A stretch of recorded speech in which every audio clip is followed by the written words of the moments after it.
And so it is. Time for questions and answers in the returning series. One quick footnote before we start. To add to the checklist for today, many of you have been wondering about why you feel so irritable. Some of you have other words for it, but we'll keep it neutral. Obviously, you are feeling the changes that are taking place on Earth, both in the physical Earth and in the consciousness of Earth. Changes can be difficult, particularly if there is resistance, and generally there is resistance. So you are feeling this within you. You have days when you wonder, why are you so irritable? Why are you so ornery and difficult to be with? Just with yourself, not even with other people. It's not one of those issues that you want to play these psychological games and give yourself little cliches or do anything other than taking a deep breath, standing behind the short wall, and realizing that it's not yours. You're feeling it very deep within you, but it's not yours. You take a deep breath. Remember that humans are going through a grand change. Countries and the earth and even the animal kingdom. There are some species that are completely leaving Earth right now. They have been a type of energy holder. They're leaving Earth to make way for new species.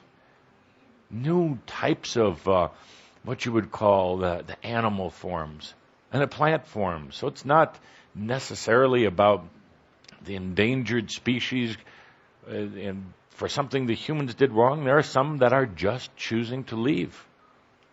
They want to go back to where they came from, and more than anything else, they want to make room for the new. So with that, dear irritable Shambra, we will get into the questions. Well, funny you should bring that up. Not funny at all. I know. Anyways, as I was coming back up to the front here, somebody, a dear Shambra friend here, I don't know if I need to say her name or not, Louise. Louise reminded me that you have referred to Abraham Lincoln in the past as an unsouled being. Hello, what's that about? Yes. Very true. There was an energy that created this being called Abraham Lincoln, and entities behind it that are also creating this being called Barack Obama. So it is.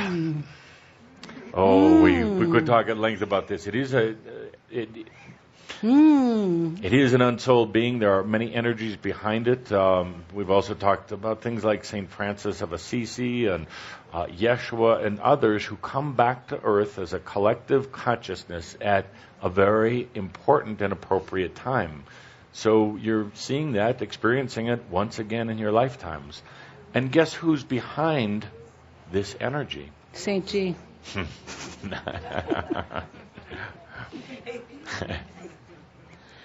Anything else you want to add to that?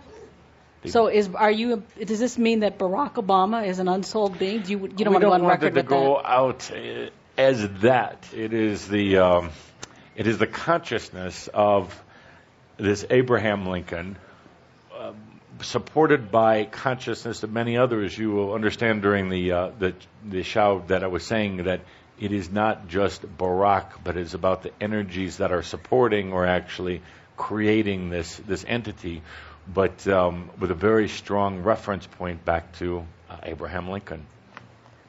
Thank you.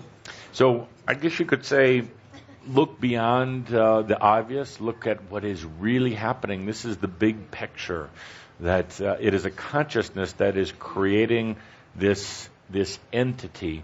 So it is really very much like a collective. Very nice, thank you. I have to laugh here. Now, these poor people waiting in line here. And you already know the answer I'm going to give you, so I don't know why you're waiting. But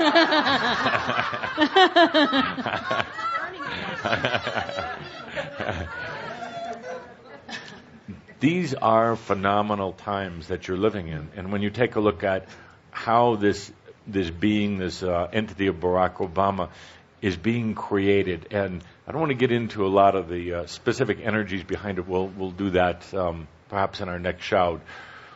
But there are also, because of this type of a group acceptance, this group energy, there are other groups that do not like it. Now, this could get very interesting, not only in the human realms, but in the other realms. Wow. Yes. Thank you. I actually had to check with those that I work with if it was even appropriate to announce this tie-in to Abraham Lincoln, because it upsets some of the energies on the other side. Thank you. Indeed. Okay. Question. Okay. First, namaste, Tobias. I came here today thinking it was my first time, and sitting here listening to you, I realize, you sly dog, you've been following me for the last 10 years. Somebody's been following somebody. I don't know. Yeah. And so the most powerful words that I'll take away with me today are, there's nothing to fear, it's time to inspire. Absolutely true. And there's two, I was going to say aspects, and I realized I probably better stay away from that word because I'm not really sure I really get clear about that, but two areas of my life that I am seeking inspiration so that I may inspire others. The first is the sleep state that you talked about. All my life I have traveled off in a sleep state. And what I've noticed is, coming back in, I have difficult time with the reentry, as you were talking about, and don't feel rested when I get up to go move on. I'm wondering if you can shed some light on that. Indeed, it is, simplify it as a matter of choice, conscious choice, that you can give your physical body and your mind permission to truly rest and rejuvenate, while you can give yourself this aspect, actually it is, this aspect of you that goes off and teaches at night, to do its thing. You don't have to be so singular or monotype in this. It can be doing both at once. It's surprising you actually do have a choice. But you need to express that choice to yourself. That feels like duality. Not duality, but it is be able to multitask or being multidimensional. And what you'll all find out is that as you make this choice of allowing a full night's sleep for the physical body and the mind, but yet doing your other adventures at night, that the body will get a better sleep. What's happening right now is it's still too much of a bond or a connection between the physical body, mind, and the spirit, where the spirit is still on a very tight tether at night, and this wears out both the physical body and the spirit. So you're really not accomplishing what you're capable of. Thank you. And the other piece is, by nature, and I believe I'm on the planet to serve children, I am a teacher, and I teach children and teachers in training. I teach children that we say have disabilities, although I don't always see them in that light. And every once in a while, there's this child that comes along that I don't know how to get to, I guess I just want to say. And other teachers have written these children off, and I'm determined to find something, or I guess inspire them to not give up. So many of these kids give up at such an early age because so many people have given up on them. Yes, and indeed, the very first thing in dealing with anybody who is having challenges, physical, mental, or anything, is for the facilitator and the teacher to have total compassion. If you're dealing with a child with specific physical disabilities, sorrow is the worst thing that you can give them. Compassion and acceptance that they've chosen some sort of physical imbalance, mental imbalance, and that there is a very specific reason for it, and honor that within them.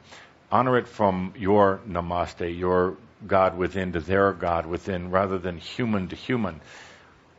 You may not always agree with their choices, and you may understand that there is a higher consciousness choice, that you don't have to come back into any sort of imbalance, but honor them for what they're going through. They're going to sense it on you like a dog senses either fear or love. If you're coming from compassion, they're going to be surprised, first of all. Where you honor them, and even eventually out loud, when you say, I really honor what you came back as, what you selected. Now, where do you want to go from here? it's going to make a profound difference in them. So for all you facilitators, healers, teachers, compassion first. Thank you very much. Thank you. And excellent work. You have a very, very good team around you. These are not spirit guides, but these are beings from the other side who specialize in this kind of work and are there to help keep you balanced, because, as you know, it's very easy to slip into that energy of the ones you're working with. My thyroid's been out of balance for over 20 years. It stopped working after a very traumatic event. I recently started doing acupuncture and Chinese medicine. Is this nurturing my body? Will this help waken my thyroid? And most importantly, can you comment on that aspect that was traumatized in that moment? Indeed. Aspect was traumatized. It shows up as a physical ailment. Personally, we would suggest getting off of the acupuncture and the Chinese medicine right now, because you're using that as an excuse. Instead of using it as true nurturing, you're just, as we say, coddling or pandering to it. You're saying poor, wounded aspect. Invite that aspect to return back to you, leaving behind its brokenness or its wound, coming back to you whole. It wants you to make a choice. So the question I have for you, are you ready to get over this trauma, or are you going to continue to baby it and baby yourself? Thank you. What about the last part? I think I answered the whole thing. You did not. It says, and most importantly, can you comment on the aspect that was traumatized in that moment? Absolutely. Stay in your safe space. Welcome it back home. If I go into all the details of it and why it's wounded and why you caused it, it is going to make it bigger. An aspect returns home when it is safe. And if you're into all of this drama and everything else, it's not going to come home. So be in a safe space. Welcome all of you back home. I think I did. Well, now you did it better. It's important. It was good you did it. Thank you. Saint Germain is reading over your shoulder. Probably. No, I love him. You know it. Go ahead. Hi, I'm Marcus, and I'm honored to be here. And I'm here standing up in front of all of you to be more authentic. And I find in my life to set boundaries and be more authentic that very much I find myself what I call in delusional hope. I find myself fighting acceptance, struggling with impermanence, and not being at peace with that.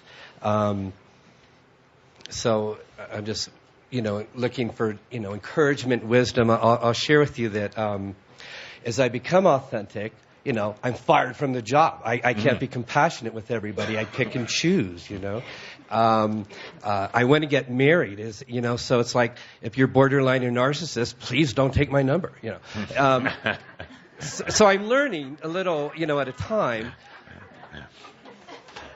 What's your question? Authenticity. Authenticity is a wonderful thing, but it can also be a trap in itself, because in a sense you're trying to search for truth that is always changing and always evolving. You have a mental focus on your authenticity. You've turned it into a project rather than just to turn it into a freedom for yourself. You're trying to find authenticity, but what you're finding is everything that's unauthentic at the point. You're working at it too hard. You've already expressed your desire to be authentic. Now just live authentic and get out of here, please.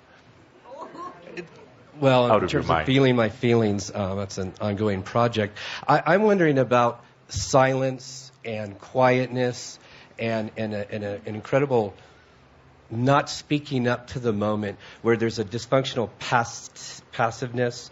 And I admire those who are on the spot, speaking clearly, very decisive, very accurately. You're doing quite well. Thank you. What's your question? I'll answer it for you. This whole issue of being authentic is a beautiful thing you've given to yourself. Now, stop thinking about it, stop working on it, and just live. It's that simple. Now I know you're going to want to talk about it more because it's a wonderful project that you've given yourself. But being authentic is not a project. It just is. You get so very trapped in the methods and in the mind, and you're forgetting to live. So just keep breathing. When you're breathing, you can't get caught in its traps, you see. You've turned authenticity into a trap similar to what many people turn spirituality into. They decide they're going to go search for God, and they search, and they search, and they search, and they search. It becomes a game. The wise one understands that God is always there in everything, every action, every thought, every feeling. It's already there. Okay. I'm Capiche? honored. Yeah, thank you. And do share with all of us anything that's very blind to me that might be of assistance to all of us that we could be blind in. Cited. Analysis is the greatest thing that will blind a person, and it will get them caught in a trap. So I'm going to ask you, when you leave here today, just leave all of that at the door. Somebody else will clean up behind you. But just leave it. Leave your authenticity project behind it, and just be authentic when you walk out the door. Got it. No, you don't. But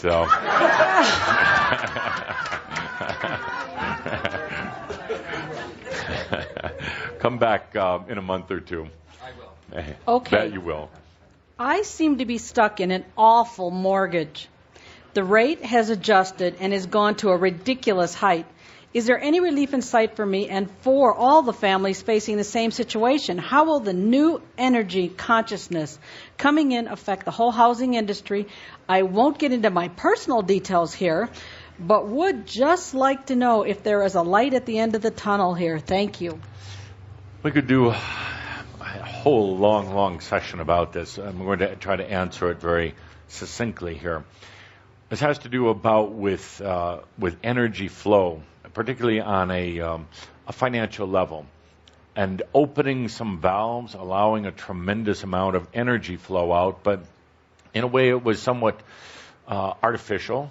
It lacked a certain personal responsibility. So what you have now is an epidemic going on, and it really hits home because it's so close and so personal. Again, if you take a look at the big picture of what's happening, it's tremendous energy flow of money, tremendous release, but also it is hitting into an energetic area about life and about home. So it's all tied in with this whole program. You got into this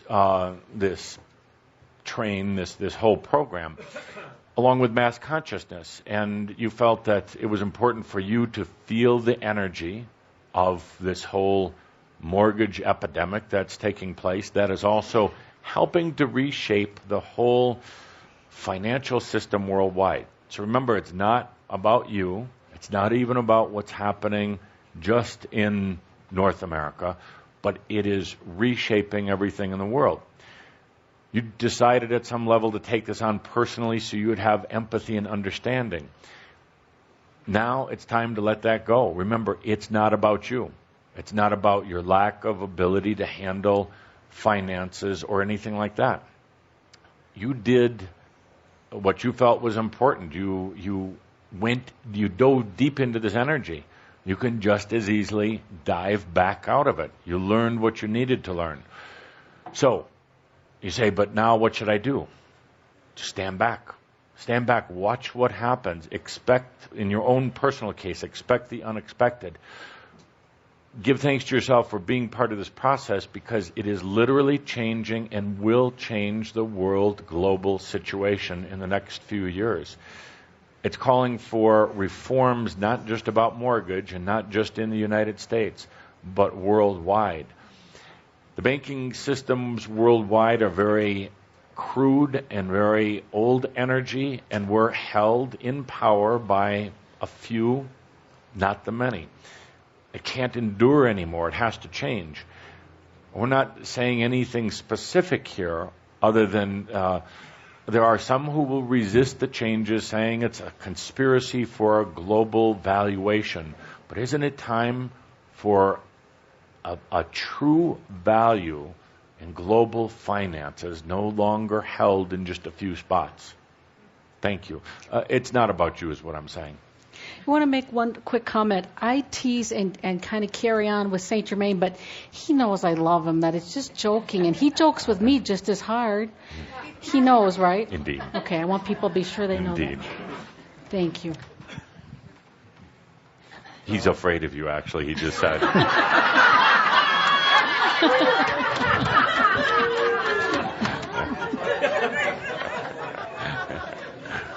He knows who you are. Tobias, I was here 3 months ago. Yes. I shared I was in a spiritual group for 18 years and decided to leave. I am presently in litigation with and have brought claims against the leader over home we bought together. You replied that this was my sole life lesson. The leader, John, and the group had their tentacles deep in me, and I found great comfort and love being controlled. I have been programmed to accept the control. The key is to let go of the control. I realized after your message how many other needy male relationships I have. This is a major awareness, and I stopped trying to get my father's love. I will never get that needy love fulfilled from outside of myself. I can only experience love from my higher self and God. Then give that love to others who will not abuse it. I will stop trying to take love, but instead give unconditional love, and that's the healing for me. Presently, I have filed a legal complaint and have a court filing. I paid over $20,000 in a trust fund and have a fine lawyer. I am not only going after eviction and monetary relief, but also fraud, malice, willful, and wanton conduct on the part of the defendant. I also included his wife and some of the members in the suit. I feel relieved and very good about what is happening. Thank you for the wonderful feedback you gave me. Are there other messages for me? Indeed. Absolutely. And thank you for coming back. I'm looking out a little bit into this whole legal situation, and it's you haven't been overly focused on it, but don't get caught in that. Let it take its own course, and it's going to work out much better than you could anticipate.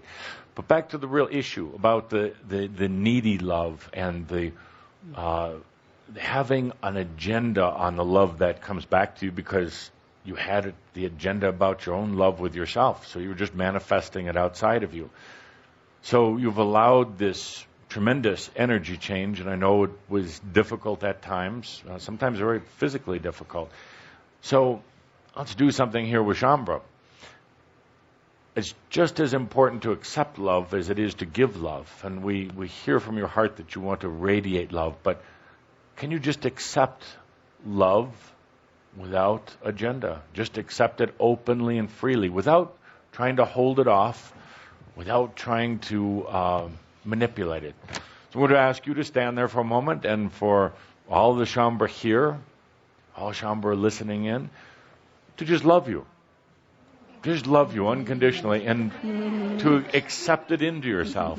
Just breathe it in while Shambra absolutely loves you. They don't even have to know you to love you. Love is just unconditional acceptance. Isn't that what you were really looking for within yourself? Yes. And so it is.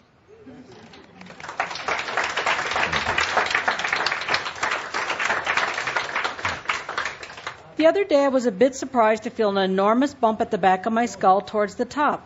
I'm hoping this is just a part of the physical changes occurring with Shambra due to the changes in our brains. It would be so wonderful to have your view on this.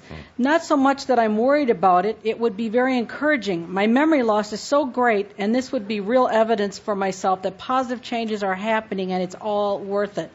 I'm hoping it'll be a relevant question for many other Shambra too. Grateful for everything. Indeed.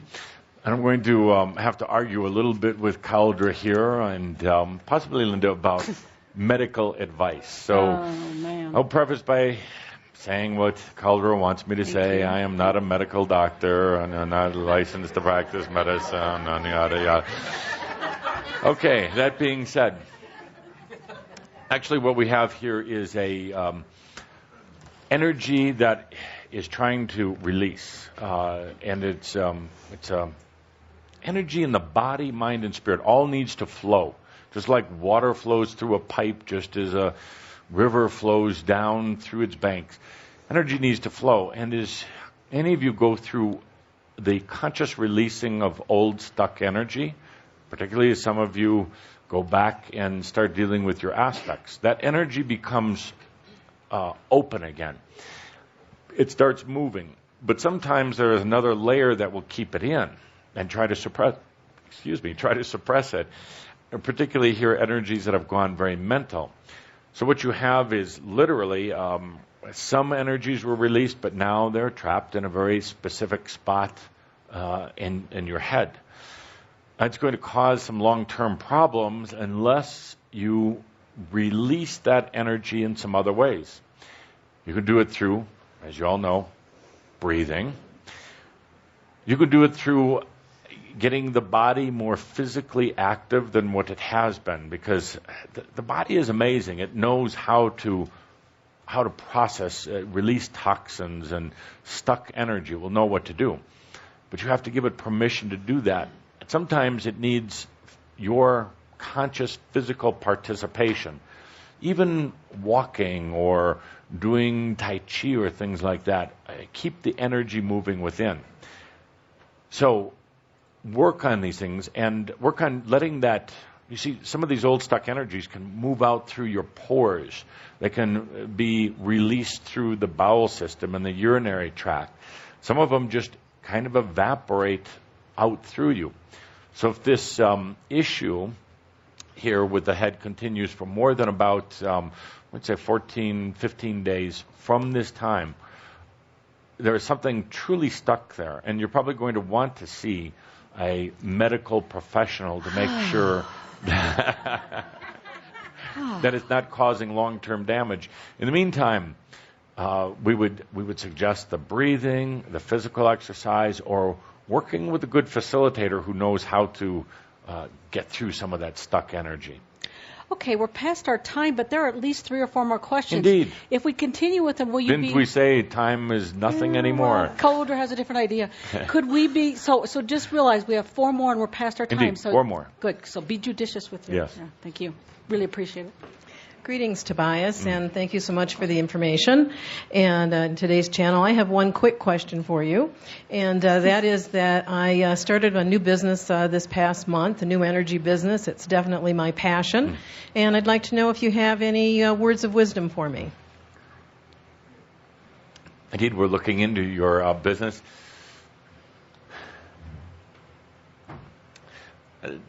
What we can say here is you're going to get somewhat frustrated as the growth starts, which we see it definitely happening. You'll hit a point of frustration with old energy ways that you have to deal with in the everyday world, and could cause this expansion of your own business to stop at that point. You have to remember that even the old energy wants to serve. And while it may be a barrier, and there's a couple things here we see in particular, a matter of somebody else you're dealing with in terms of like a type of supplier that will come along, and a possible legal issue. Understand even the energies in what would appear to be a conflict truly want to serve you.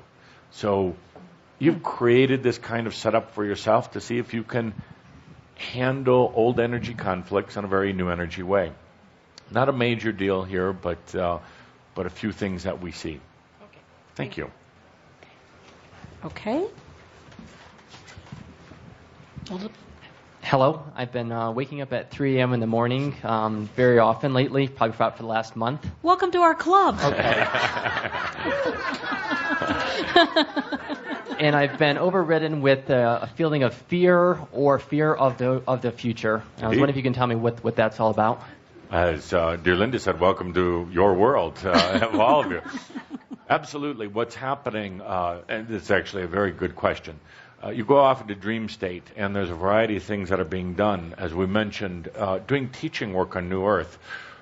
But in doing much of this, there's also you get a feeling on New Earth for what's happening on Old Earth, and you can feel into some of the fears. And there are so many changes. It will trigger a variety of things, an Atlantis type scenario, and also some of the old religious programming about the end of the world. There are also a lot of people, humans out there, who are very, very afraid right now. They've had the rug pulled out from underneath. They've had all their feelings of stability and balance pulled out, and you're feeling that. The important thing is to remember that the changes that are taking place right now on Earth are very appropriate. And what may appear to be, for instance, something negative, as was being discussed before in the men's room, that's not the negative. Issue was being discussed there. The pollution in China and the fact that many athletes won't even compete there. Look at the big picture. It's drawing attention from around the world to the issue of Earth and Gaia. It's going to cause changes to be made in China, but also in consciousness. So you're picking up on all these things. The most important thing is it's not about you. They're not really your fears unless you buy into them. You're picking up on also there are groups both on Earth and in the other realms that are literally bombarding consciousness right now with fear scenarios. Because with fear, they get to keep power. And these groups are also deliberately bombarding consciousness right now with very heavy fear, most of them based in a religious type fear. So, and about a going backwards. They feel that going backwards is going to be their salvation. Going backwards is going to maintain their power. So, yes, when you wake up with this, allow yourself to feel it. Feel all of the fear. Don't run from it. But then remember, it's not yours. You're feeling at many different layers and levels. So, then take a good few deep breaths, go back to sleep, and continue your adventures. My second part of my question is I'm trying to find what my real passion is. I currently do IT consulting work. I see the job market changing. I find myself a little bit fearful for the future. Yes. I think I picked that up from other groups and so on, not necessarily much from myself. But I'm really trying to find what my passion is, and I'd really like to specifically know what my passion is or what it could be. So I pose the question to my higher self, and I request an answer. Indeed. We can do one of two things. Either take 2 days to answer your question here, or I, Tobias, can gift you with a copy of my new Passion Workshop, which I understand will be coming out very soon. I am definitely going to purchase that. So that's not a problem. I gift it to you. It is yours. Woo!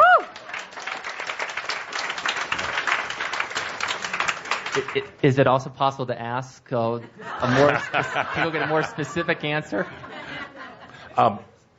I don't want to do that because I would rather have you listen to this gift and then come back and see if the question even makes sense anymore. You're quite a trip for me to come from Atlanta to Denver here. So indeed. We're going to request pretty soon call-in phone calls live, so you don't have to do that. Please. Or submit a question to dear Linda. Great, thank you. We'll talk afterwards. Call-in questions. Hi, you have touched upon what I think answers my question to some degree already in answering others, but in this past year, I feel like I have cleared and let go of a lot of things I used to hold me back, and I'm ready to move forward with enthusiasm and a value for myself. And in the meantime, my husband seems to have gone downhill, and it feels like carrying around a bag of bricks.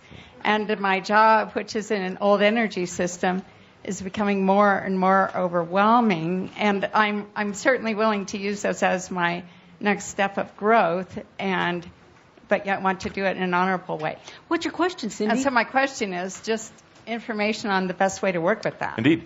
Excellent question, because it applies to so many others. So here you do tremendous releasing. And releasing is done to accept the true self in. Yes. It's very difficult for your divinity, for any of that to return if you're all clogged up with old issues. So you've done releasing. A couple things are going to happen here. You're going to go through kind of a quiet time. This is very appropriate.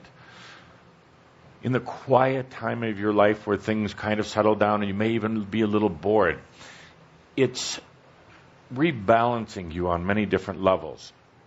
And instead of going from crazy chaotic through releasing and then immediately having the other parts of you come in to return, there'll be a quiet time that you have just with you. During this quiet time that you have just with you, you're going to discover things that you couldn't if all of a sudden there was this infusion of other energies. During this quiet time, this quiet time is an important time.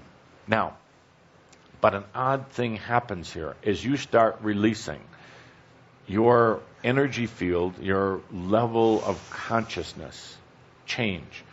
The people around you, especially family members and co-workers, sense it. They don't know it at their intellectual level, but they sense it and they feel something is changing. If relatively somewhat not enlightened, a part of them goes into panic. They set up a scenario then to become the bricks in your bag, you see. Right. They don't want you leaving. They don't want you changing. Not because of they're trying to manipulate, but because they've gotten very comfortable with the place and the role you played in their life, and they want to continue that, even if it isn't necessarily in your best interest. So on an unconscious level, they'll start breaking down. They'll start causing chaos. Things start changing in your life. That's a time, again, to take a good deep breath and remember that things will change. Relationships might change. Jobs will change. I can just about guarantee it. Right. Even your body goes through its changes, and sometimes it's a bit uncomfortable and somewhat awkward, but it is all part of the process. The question I have back to you is, do you trust yourself enough? What's in your heart?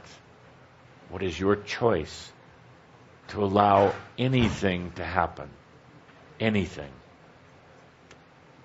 That pushes me, but yes, I do now. I do trust that. Yeah. You're getting there. It's hard to know that I can maintain this quiet space that you talk about. Well, the quiet space will happen quite naturally, but can you trust what will take place to create that quiet space? Yes. Well. Yes. We'll have a few talks. And I'm not singling you out. This is for all of Shaumbra. Sure. All of Shaumbra. Change and transformation, what you've all chosen in the quietest and most deep parts of you, changes things not just inside but outside. And sometimes it can feel like things are falling apart when things are really recreating themselves in a beautiful new way. So the thing I'm going to ask you is to take a look at your level of trust with you, not with me, not with Saint Germain or any others, but with yourself. Trusting of your body, that it knows how to heal and rejuvenate itself.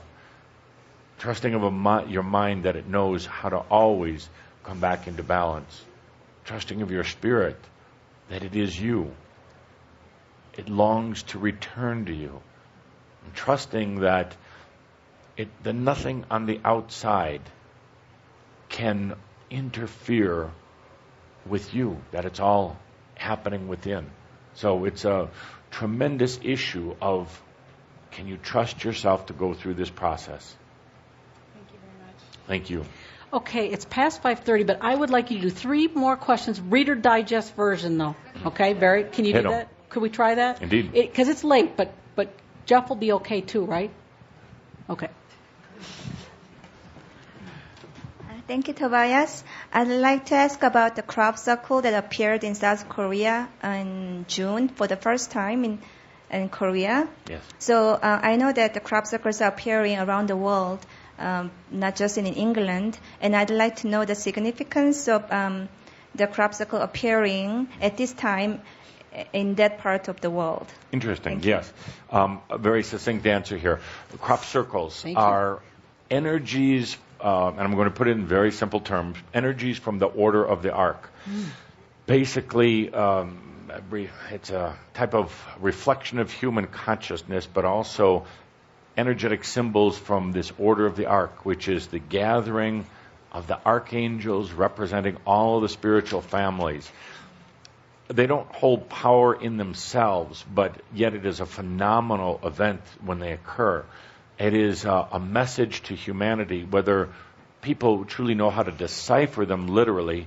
The energy of the message is still there. It is a symbol about, how to say,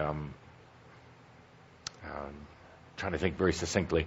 It is a symbol that there has been a significant move forward in consciousness, not just in that part of the world. So many of the crop circles in England had to do with the transformation of the Arthurian energies, which are very, very real. And the crop circles you are seeing now in South Korea, and there are many others around the world that aren't even discovered yet, but is a symbol of a return to a sacred and divine spiritual energy in that region. It is also having to do with the potential unity between the North and the South. Again, one of the only places in the world where there is still a wall, but we do understand they're building a wall now between Mexico and the U.S. And I, Tobias, and backed up by Saint Germain, that wall will come down.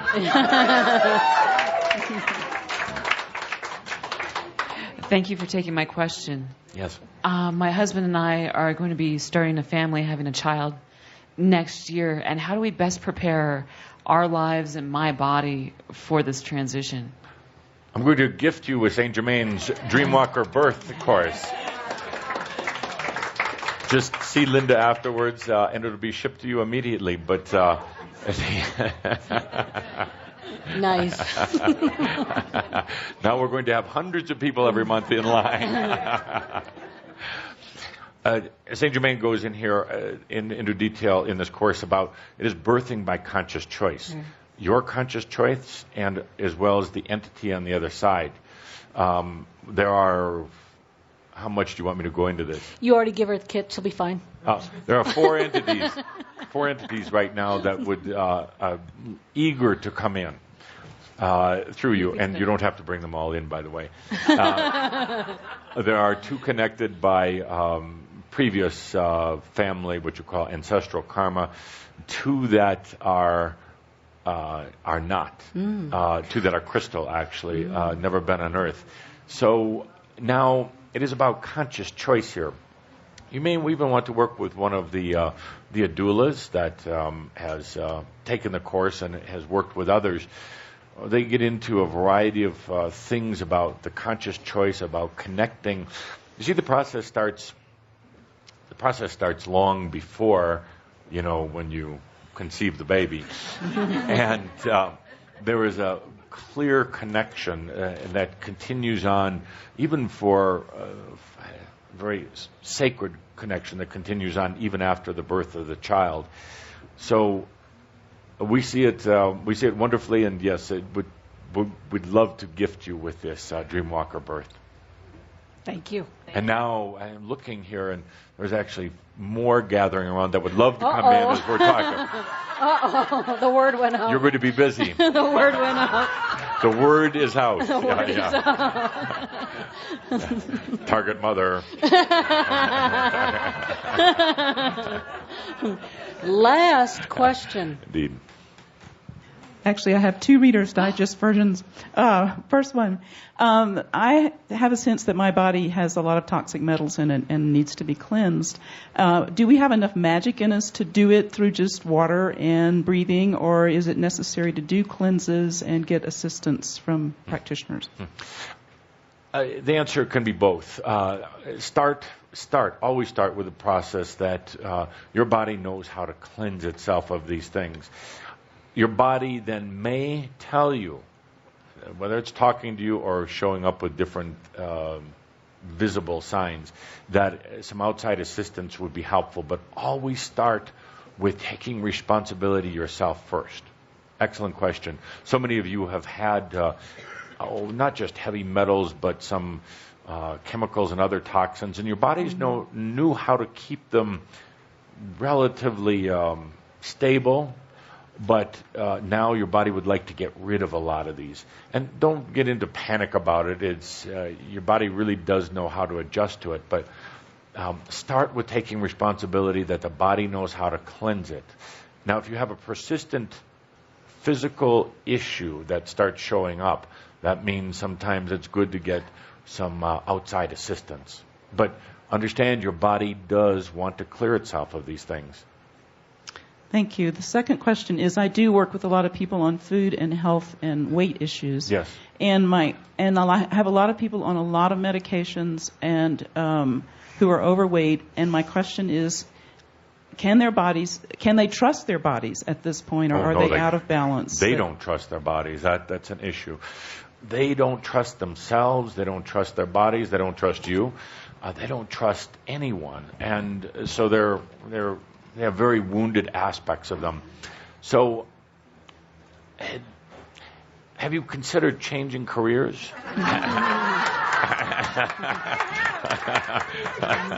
Indeed, I would love for you and others, Shambra, to go into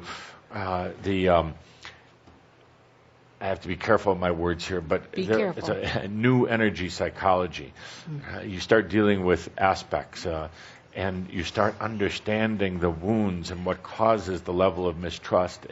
It is a psychological issue. It's not a nutritional issue. You can feed them chemicals, medicines. You can go through all this, but you haven't addressed the real issue, which means only that even if they start to stabilize their weight or their body, the actual core issue is going to show up somewhere else. It's going to pop up in a mental condition. It's going to pop up in a very deep physical condition, potentially even cancer. So get to the core right away. Why are they out of trust? What happened along the way? So we do have, I sound like a bad television spokesman today, my infomercial, but it is like an infomercial. It is, but that's if I had an aspectology course to gift you, I would, but I don't have one. So, aspectology truly addresses the aspects that are wounded, that are causing the imbalance in the first place. So, get off the medications with your clients first and foremost. That's only going to make the issue appear somewhere else, but much more volatile. Well, I'm doing inner experiences. Yes. That address that. Is that appropriate? It is, but you're mixing a variety of things right now, a variety of different ingredients that's not making for. It's actually causing more distrust with them. So if you get very focused in one thing that you're clear about also, it would provide an incredible tool for them. And you don't have to be medical or spiritual, any of these other things. When with them, you can speak in terms they will understand. Thank you. Thank you. And with that, Shambra, what an incredible beginning of the new series. Everything is returning, including me. And so it is. And so it is.